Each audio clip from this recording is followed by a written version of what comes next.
안녕하세요. 라온의 책 먹방. 오늘은 행동의 방아쇠를 당기는 힘, 트리거라는 책을 먹어보겠습니다. 마셜 골드스미스와 마크 라이터가 쓴 책이고요. 어떻게 하면 좀 행동에 대한 민첩성을 좀 만들 수 있을까에 관련된 책입니다. 전 너무 맛있게 지금 먹고 있어서 여러분과 함께 나누고 싶어서 이 책을 선정해 봤습니다. 네, 오늘도 맛있게 잘 먹겠습니다. 나를 흔드는 15가지 트리거. 우리 안의 천재는 그 변화가 바로 우리 자신에게 적용될 때 변화의 대상이 우리 행동이 될 때 더욱 날카로워진다. 이 천재는 부정, 저항, 심지어 자기 기만을 불러오는 일련의 믿음들 속에 숨어 있다. 믿음은 주로 즉석에서 만들어진다. 운동을 중단하면서 지루해 또는 난 너무 바빠라고 변명한다. 직장에 지각해서는 차가 막혀서라든지 애가 갑자기 아파서라고 둘러댄다. 누군가에게 상처를 주고는 다른 방도가 없었어 라고 말끝을 흐리기도 한다. 어린 시절에 우리 집 개가 숙제를 먹어버렸어요 기원을 둔 이런 변명들을 그토록 남발했는데도 아직 우리를 믿어주는 사람이 있다니 놀라운 일이다. 하지만 자신 스스로를 실망시켰을 때 우리가 숨어드는 그 합리화를 뭐라고 지칭해야 할까? 단지 변명이라고 하는 건 우리가 세계를 해석하는 방식을 상징하는 이 내적 신념을 정의하기에 부적절한 감이 있다. 우리의 내적 신념은 심지어 실패하기도 전에 그 실패를 재촉한다. 변화의 가능성 자체를 제거해 변화가 지속되는 걸 방해하는 것이다. 우리는 그 믿음들을 신조어처럼 여기며 우리의 나태한 대응을 정당화시키는 수단으로 삼고 그저 결과가 나오길 기다린다. 나는 이들을 믿음의 트리거라고 부른다. 첫째, 내가 이해한다면 나는 실제로 바뀔 거야.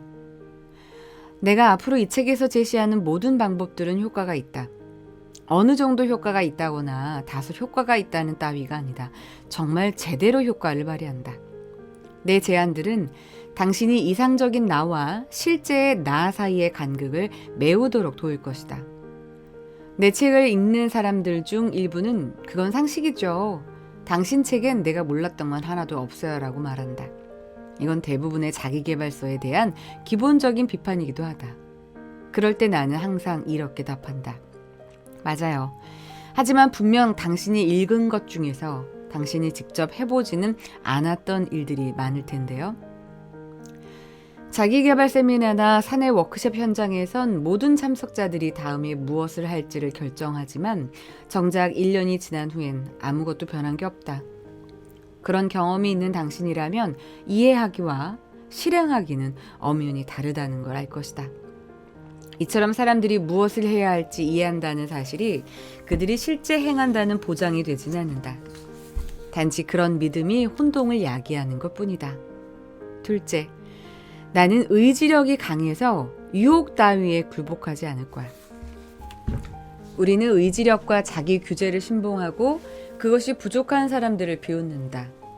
의지력이 뛰어난 사람에게는 강력하고 영웅적이라는 수식어를 붙여주며 도움과 체계화를 필요로 하는 이들을 연약하다고 말하는데 사실 그건 바보 같은 짓이다. 우리의 의지력이란 걸 정확히 측정하거나 예측할 수 있는 사람은 없기 때문이다.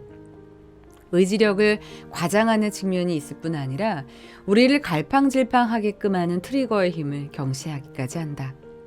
우리 주변의 환경이 의지력을 꺾어놓는데 도사라는 사실을 모른 채 말이다. 셋째, 오늘은 특별한 날이기 때문이야. 자신이 저지른 잘못된 행동에 대해 변명하고 싶을 때 우리는 오늘이 특별한 날이기 때문이야 라고 말한다. 오늘이 내 생일이기 때문에, 결혼 기념일이기 때문에, 크리스마스이기 때문에, 축구 결승전이기 때문에 충동이나 유혹을 이겨낼 수 없다고 둘러낸다. 내일부터는 다시 정상으로 돌아가서 평상시에 올바른 자아를 회복하게 될 것이라고 말한다. 하지만 정말 자신이 바뀌길 원한다면 달력에 적힌 날짜 중 그 어떤 날도 평상시와는 다른 특별한 날로 자기 맘대로 규정할 수는 없다는 사실을 인정해야 한다. 넷째, 적어도 나는 누구보단 나아. 실패나 상실 이후의 침체기에 우리는 그래도 난 걔보다 낫지라고 스스로를 위로한다. 세상에서 제일 가는 못난이는 아니라는 면죄부를 주는 것이다. 결국 자신에 대한 평가의 잣대를 낮추기 위한 변명이다. 나보다는 다른 사람들이 더 많이 바뀌어야 해라고 생각하는 순간 자신에게 부정된 면죄부를 주고 있는 것이다. 다섯 번째, 나는 누구의 도움도 필요 없어. 우리의 믿음 중 가장 역기능이 심각한 것 중 하나가 바로 단순한 일이니 도움이 필요 없다는 것이다. 예를 들어 책 체크리스트에서 의사인 저자 아툴 가완드는 손 씻기, 환자의 피부를 깨끗이 하기, 관 삽입 후 소독 붕대 사용하기 등 기본 절차와 관련된 간단한 5단계 체크리스트를 의사들이 지키기만 했을 뿐인데도 중환자실에서 감염이 눈에 띄게 줄어들었다고 밝혔다. 이는 다음 3가지를 결합해 나타나는 당연한 결과물이다. 첫 번째, 단순함에 대한 경시. 두 번째, 설명이나 후속 조치에 대한 경시. 셋째, 오직 나만의 힘으로도 성공할 수 있다는 근거 없는 자신감. 이 3가지 트리거가 결합해 우리 내부의 근본 없는 예외주의를 싹 틔우는 것이다. 우리가 도움이나 보호를 필요로 하는 사람들보다 낫다고 생각하는 순간 변화의 가장 핵심적인 원료를 잃어버린 것이다. 그것은 바로 겸손이라는 덕목이다. 여섯째, 난 지치지 않을 것이고 내 열정은 사그라지지 않아. 아침에 일어나 하루 동안 일할 계획을 세울 때 우리는 아직 쌩쌩하다. 가슴엔 신선한 기운이 가득하다. 하지만 여러 시간 일하고 난 뒤엔 피로가 몰려오고 수건을 던져 경기를 포기하고 싶은 상태가 된다.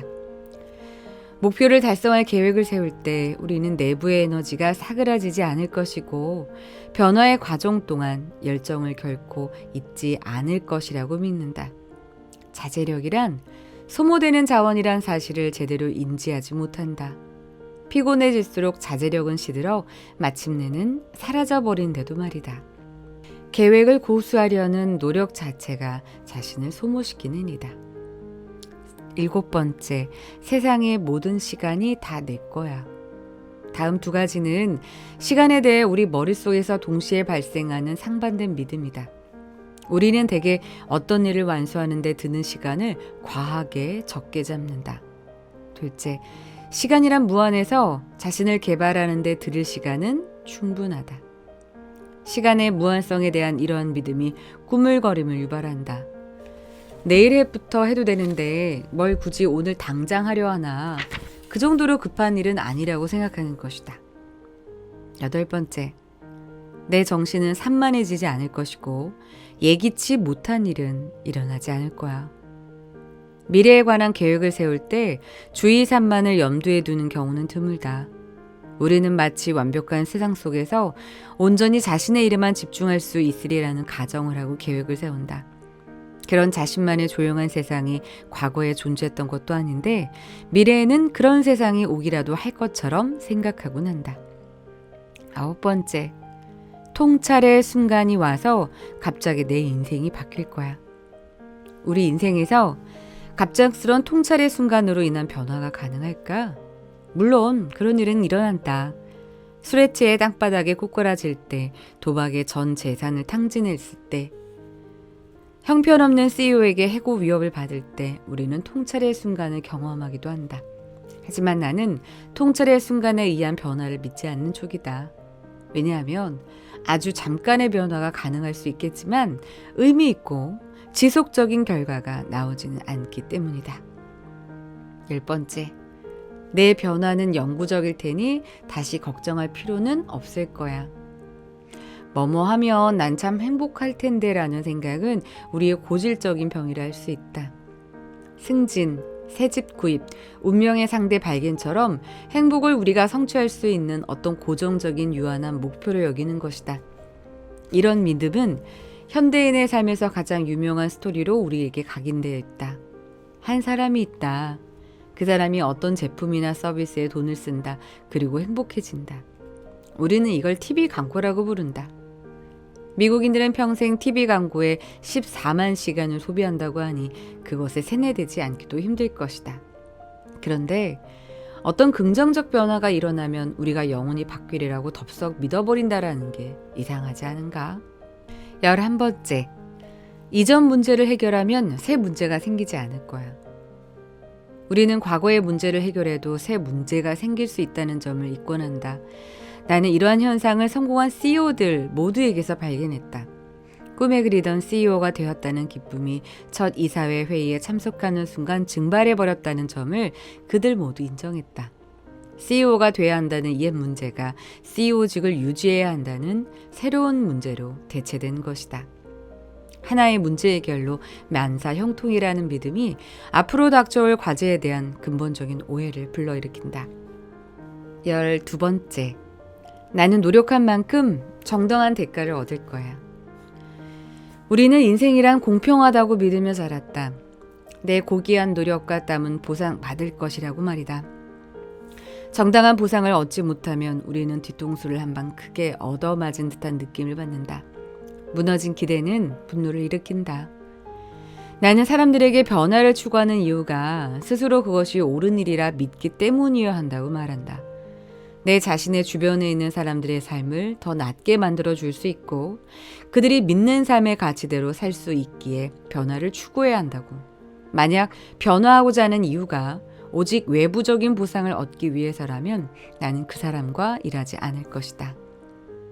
왜냐하면 그 원하는 바를 얻으리라는 보장이 없고 그 보상이 유일한 동기라면 금세 과거의 자신으로 돌아갈 것이기 때문이다. 13번째, 누구도 내게 관심을 기울이지 않아. 우리는 사람들이 내게 깊은 관심을 가지지 않게 나쁜 행동을 좀 해도 괜찮지 않을까 여긴다. 자신이 사람들 눈에 잘 띄지도 않고 소외되는 걸 은근히 즐기는 성향도 있다고 생각하기도 한다. 하지만 여기서 절반만 진실이다. 우리의 느리고 꾸준한 변화가 남에게는 분명하게 보이진 않지만 과거에 좋지 않은 행동을 다시 하면 남들은 언제나 알아차린다. 14번째, 내가 변한다면 그건 진짜 내가 아니야. 많은 이들이 지금 내가 행동하는 방식이 나라는 사람을 규정할 뿐 아니라 진짜 나를 영원히 상징하는 것이라는 그릇된 믿음을 갖고 있다. 그러니 만약 우리가 변한다면 어쨌든 진정한 내가 아니게 되는 것이라고 생각하는데 이런 믿음은 완고함을 낳는다. 그건 내가 아니기 때문이라는 이유로 새로운 상황에 적응하려 들지 않는 것이다. 예를 들어 이렇게 말하는 사람들이 있다. 난 주변 사람들에게 긍정적인 평가를 내리는 법이 거의 없어요. 그건 내가 아니거든요. 그럼 나는 사람들을 긍정적으로 평가하지 못하게 하는 불치의 유전병이라도 앓고 있는지 되묻는다. 15번째, 난 내 행동을 평가할 수 있을 정도의 지혜는 갖고 있어. 우리는 스스로를 평가하는 데 있어 놀라울이 많지 부정확하다. 내가 8만 명 이상의 전문가들에게 스스로의 성과를 평가해달라고 요청하자 70%는 스스로가 동료 그룹에서 상위 10% 이내에 든다고 답을 했고 82%는 상위 25% 이내라고 믿고 있었으며 98.5%가 자신을 적어도 중간 이상이라고 평했다. 성공은 스스로의 공으로 돌리고 실패는 타인이나 상황 탓을 하는 게 우리의 성향이다. 이러한 믿음은 객관성의 결여를 촉발시킨다. 이 믿음은 또한 다른 사람들을 끊임없이 그 자신을 과대포장하고 오직 나의 스스로에 대한 판단만이 공정하고 정확하다는 확신에 빠지게 한다. 자신에 대한 과신, 완고함, 헛된 망상, 혼돈, 후회, 꾸물거림 등 변화를 추구하는 우리의 여정에는 이 같은 무거운 짐들이 수없이 많다. 이처럼 확고하고 때론 어리석은 합리화도 보다 궁극적인 질문에는 완벽히 답하고 있지 못하다. 왜 우리는 우리가 원하는 사람이 되지 못하는 걸까? 왜 더 나은 내가 되겠다고 계획을 세우고 난 후 몇 시간, 며칠 만에 그 계획을 포기해버리는 걸까? 변명이나 잘못된 믿음들보다 우리가 원하는 변화를 이뤄내지 못하게 하는 것보다 더 큰 트리거가 존재한다. 우리는 그걸 주변 환경이라고 부른다.